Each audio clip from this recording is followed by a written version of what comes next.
A Rose for Emily, written by William Faulkner and read by me, Penelope Guzman.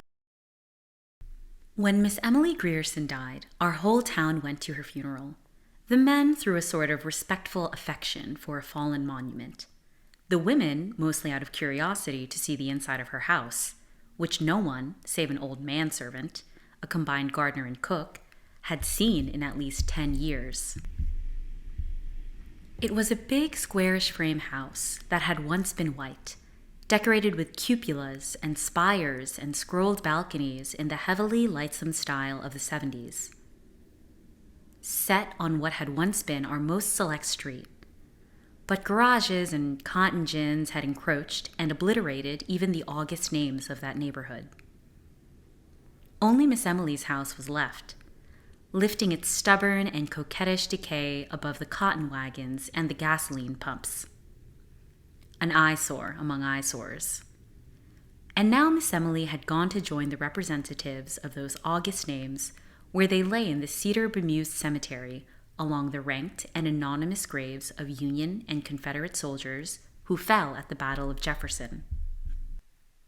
Alive, Miss Emily had been a tradition, a duty, and a care, a sort of hereditary obligation upon the town, dating from that day in 1894 when Colonel Sartoris, the mayor, he who fathered the edict that no Negro woman should appear on the streets without an apron, remitted her taxes, the dispensation dating from the death of her father on into perpetuity.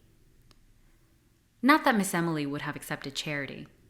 Colonel Sartoris invented an involved tale to the effect that Miss Emily's father had loaned money to the town, which the town, as a matter of business, preferred this way of repaying.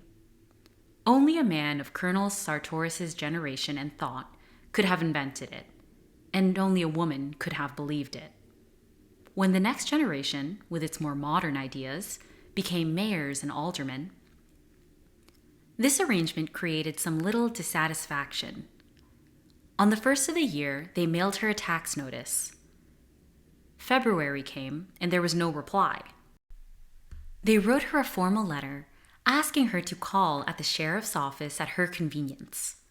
A week later, the mayor wrote her himself, offering to call or to send his car for her, and received in reply a note on paper of an archaic shape, in a thin, flowing calligraphy in faded ink, to the effect that she no longer went out at all.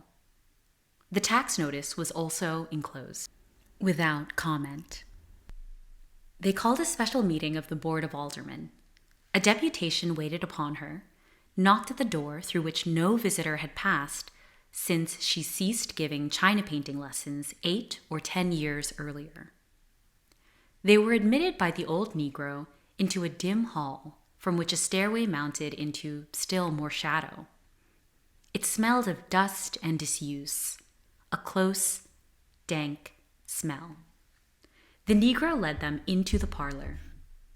It was furnished in heavy, leather-covered furniture.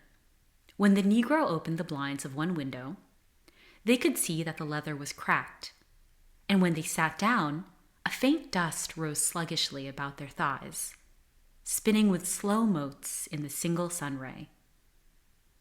On a tarnished gilt easel before the fireplace stood a crayon portrait of Miss Emily's father. They rose when she entered, a small, fat woman in black, with a thin gold chain descending to her waist and vanishing into her belt, leaning on an ebony cane with a tarnished gold head. Her skeleton was small and spare. Perhaps that was why what would have been merely plumpness in another was obesity in her. She looked bloated, like a body long submerged in motionless water, and of that pallid hue. Her eyes, lost in the fatty ridges of her face, looked like 2 small pieces of coal pressed into a lump of dough as they moved from one face to another while the visitors stated their errand. She did not ask them to sit. She just stood in the door and listened quietly until the spokesman came to a stumbling halt. Then they could hear the invisible watch ticking at the end of the gold chain.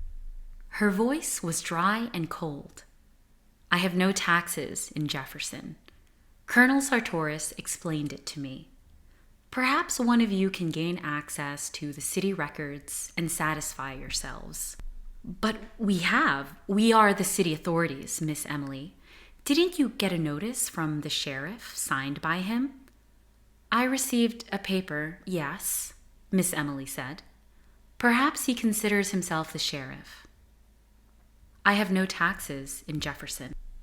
But there's nothing on the books to show that. You see, we must go by the... See Colonel Sartoris. I have no taxes in Jefferson. But, Miss Emily, see Colonel Sartoris. Colonel Sartoris had been dead almost 10 years. I have no taxes in Jefferson. Toby! The Negro appeared. Show these gentlemen out. 2. So she vanquished them, horse and foot, just as she had vanquished their fathers 30 years before about the smell. That was 2 years after her father's death, and a short time after her sweetheart, the one we believed would marry her, had deserted her. After her father's death, she went out very little. After her sweetheart went away, people hardly saw her at all. A few of the ladies had the temerity to call, but were not received, and the only sign of life about the place was the Negro man, a young man then, going in and out with a market basket. Just as if a man, any man, could keep a kitchen properly, the ladies said. So they were not surprised when the smell developed. It was another link between the gross, teeming world and the high and mighty Griersons. A neighbor, a woman, complained to the mayor, Judge Stevens, 80 years old. But what will you have me do about it, madam? He said. Why, send her a word to stop it, the woman said. Isn't there a law? I'm sure that won't be necessary, Judge Stevens said.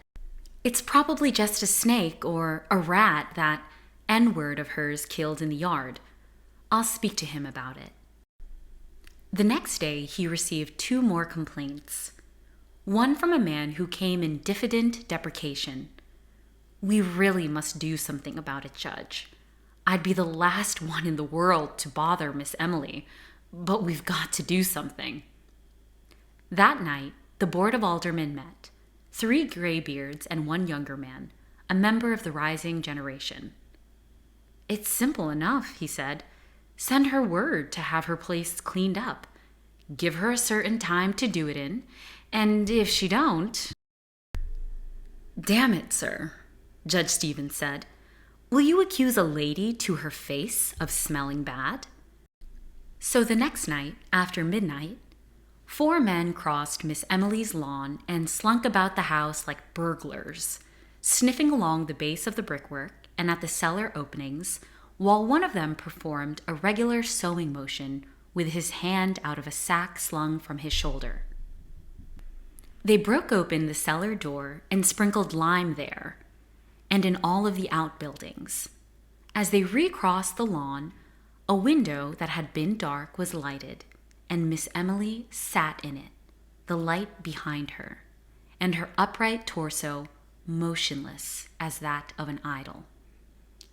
They crept quietly across the lawn and into the shadow of the locusts that lined the street. After a week or 2, the smell went away. That was when people had begun to feel really sorry for her.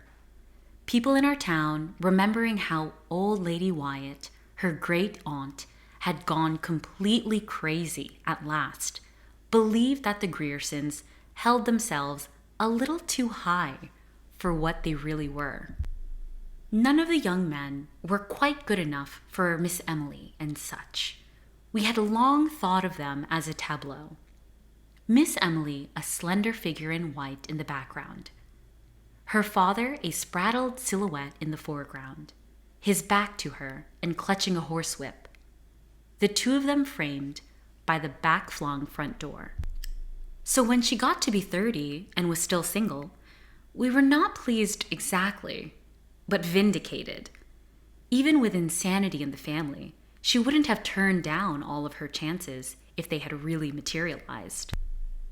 When her father died, it got about that the house was all that was left to her. And in a way, people were glad. At last they could pity Miss Emily. Being left alone, and a pauper, she had become humanized. Now she too would know the old thrill and the old despair of a penny more or less. The day after his death, all the ladies prepared to call at the house and offer condolence and aid. As is our custom, Miss Emily met them at the door, dressed as usual, and with no trace of grief on her face. She told them that her father was not dead. She did that for 3 days, with the ministers calling on her and the doctors trying to persuade her to let them dispose of the body. Just as they were about to resort to law and force, she broke down, and they buried her father quickly. We did not say she was crazy then. We believed she had to do that. We remembered all the young men her father had driven away. And we knew that, with nothing left, she would have to cling to that which had robbed her, as people will. 3. She was sick for a long time. When we saw her again, her hair was cut short, making her look like a girl, with a vague resemblance to those angels in colored church windows, sort of tragic and serene. The town had just let the contracts for paving the sidewalks, and in the summer after her father's death, they began the work. The construction company came with N-words and mules and machinery, and a foreman named Homer Barron, a Yankee, a big, dark, ready man with a big voice and eyes lighter than his face. The little boys would follow in groups to hear him cuss the N-words, and the N-words singing in time to the rise and fall of picks. Pretty soon, he knew everybody in town. Whenever you heard a lot of laughing anywhere about the square, Homer Barron would be in the center of the group. Presently, we began to see him and Miss Emily on Sunday afternoons driving in the yellow-wheeled buggy and the matched team of bays from the livery stable. At first, we were glad that Miss Emily would have an interest, because the ladies all said, of course a Grierson would not think seriously of a northerner, a day laborer. But there were still others, older people, who said that even grief could not cause a real lady to forget noblesse oblige, without calling it noblesse oblige. They just said, poor Emily, her kinsfolk should come to her. She had some kin in Alabama, but years ago her father had fallen out with them over the estate of old Lady Wyatt, the crazy woman, and there was no communication between the two families. They had not even been represented at the funeral. And as soon as the old people said, poor Emily, the whispering began. Do you suppose it's really so? They said to one another. Of course it is. What else could? This behind their hands, rustling of craned silk and satin behind jalousies closed upon the sun of Sunday afternoon as the thin, swift, clop, clop, clop of the match team passed. Poor Emily. She carried her head high enough, even when we believed that she was fallen. It was as if she demanded more than ever the recognition of her dignity as the last Grierson. As if it had wanted that touch of earthiness to reaffirm her imperviousness. Like when she bought the rat poison, the arsenic. That was over a year after they had begun to say, poor Emily. And while the two female cousins were visiting her. I want some poison, she said to the druggist. She was over 30 then, still a slight woman, though thinner than usual, with cold, haughty black eyes, in a face the flesh of which was strained across the temples and about the eye sockets, as you imagine a lighthouse keeper's face ought to look. I want some poison, she said. Yes, Miss Emily. What kind? For rats and such? I'd recommend. I want the best you have. I don't care what kind. The druggist named several. They'll kill anything up to an elephant, but what you want is arsenic, Miss Emily said. Is that a good one?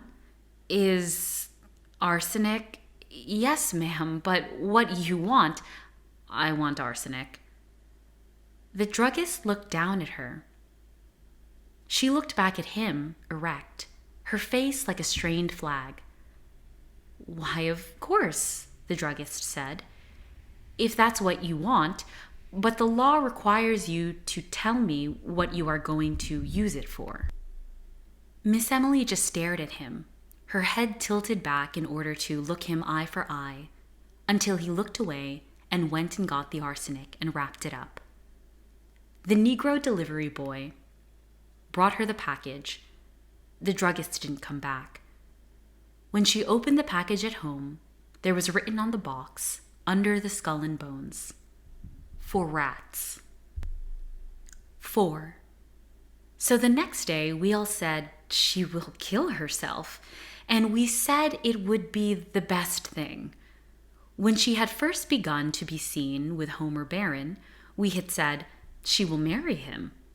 Then we said she will persuade him yet, because Homer himself had remarked he liked men, and it was known that he drank with the younger men in the Elks Club, that he was not a marrying man. Later we said, poor Emily, behind the jalousies as they passed on Sunday afternoon in the glittering buggy. Miss Emily with her head high, and Homer Barron with his hat cocked and a cigar in his teeth, reins and whip in a yellow glove. Then some of the ladies began to say that it was a disgrace to the town and a bad example to the young people. The men did not want to interfere, but at last the ladies forced the Baptist minister, Miss Emily's people were Episcopal, to call upon her. He would never divulge what happened during that interview, but he refused to go back again. The next Sunday, they again drove about the streets, and the following day, the minister's wife wrote to Miss Emily's relations in Alabama.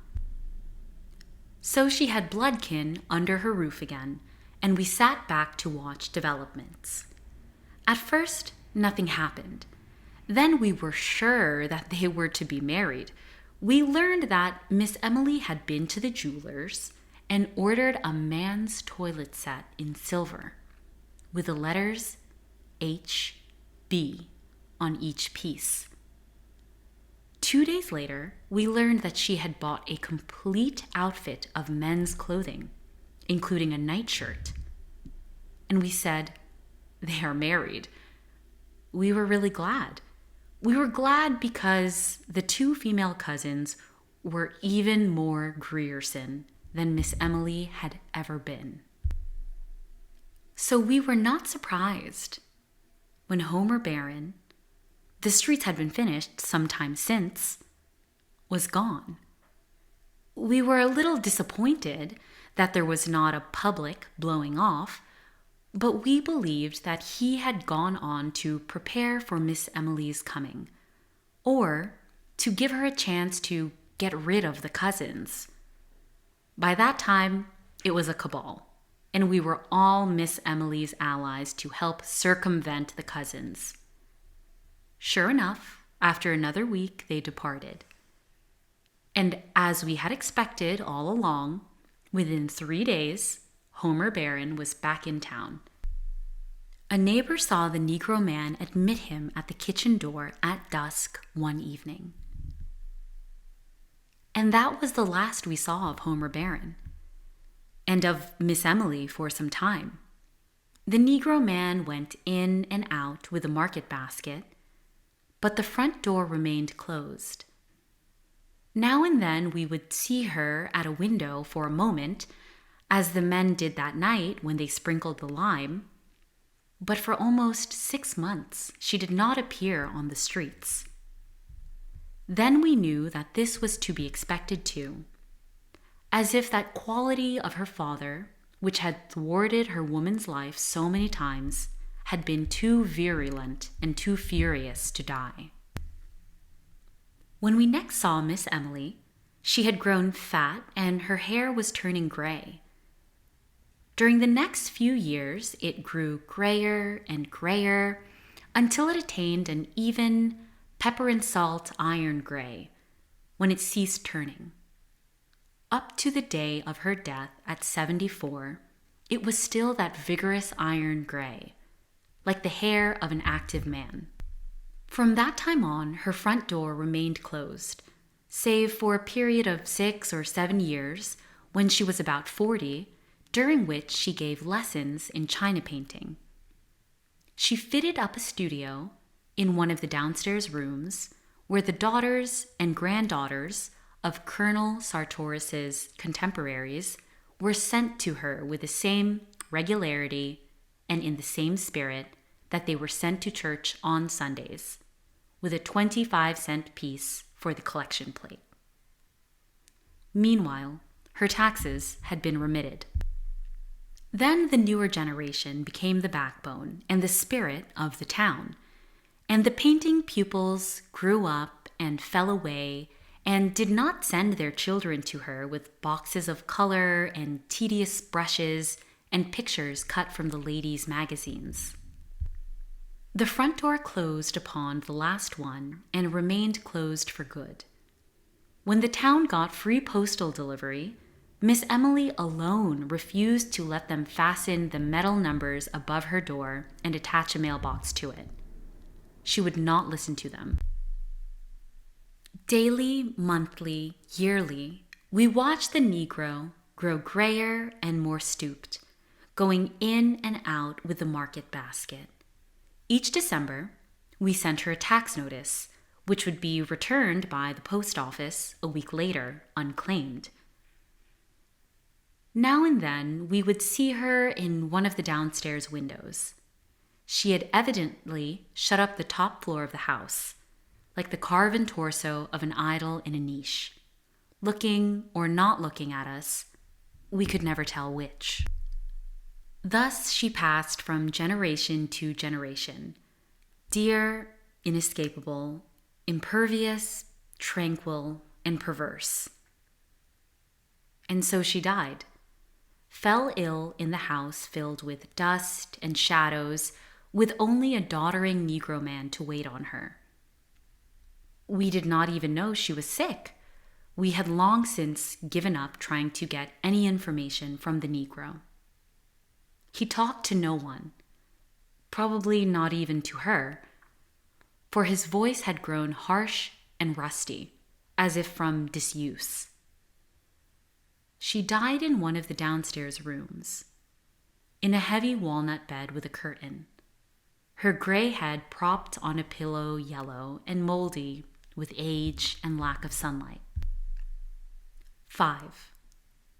The Negro met the first of the ladies at the front door and let them in, with their hushed, sibilant voices and their quick, curious glances, and then he disappeared.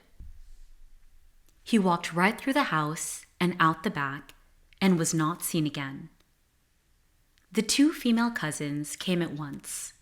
They held the funeral on the second day, with the town coming to look at Miss Emily beneath a mass of bought flowers, with the crayon face of her father musing profoundly above the bier, and the ladies sibilant and macabre.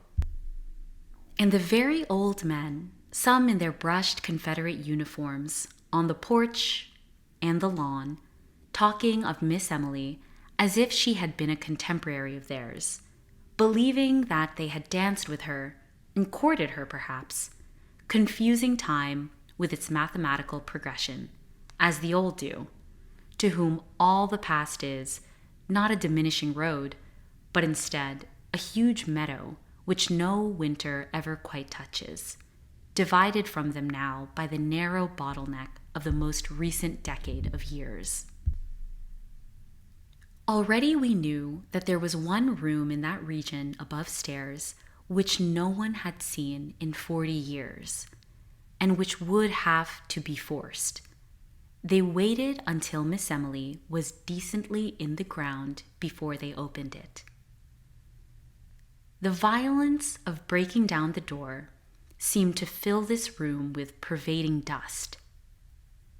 A thin, acrid pall of the tomb seemed to lie everywhere upon this room, decked and furnished as for a bridal.